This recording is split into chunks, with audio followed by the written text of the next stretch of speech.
আজকে আমরা শিখব ঝামাজা গ্রামারটি। ঝামাজার সাথে সাথে মাত্রই সঙ্গে সঙ্গে এক্ষেত্রে ঝামাজা ব্যবহার করতে হয়। অর্থাৎ কোনো কাজ করার সাথে সাথেই এ ধরনের কথা বলার সময় ঝামাজা ব্যবহার করতে হয়।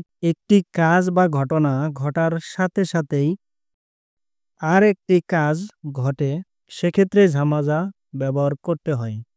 গঠন: দংসা প্লাস ঝামাজা ব্যবহার করতে হয়। দংসা সাধারণত ক্রিয়া যেগুলো বাংলা ভাষায় করা, খাওয়া, যাওয়া, কোরিয়ান ভাষায় হাদা, খাদা, জাদা, এগুলোর সাথে ঝামাজা ব্যবহার করতে হয়। চলুন দুটি উদাহরণ দেখে বিষয়টি ক্লিয়ার হই। উদাহরণ: জিবে দোসাক হাজামাজা জামল যাচ্ছয়।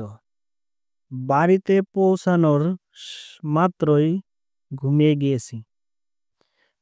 অর্থাৎ কোনো কাজ করার পরে দেরি না করে অন্য একটি কাজ করার ক্ষেত্রে জামাজাটি ব্যবহার করতে হয়।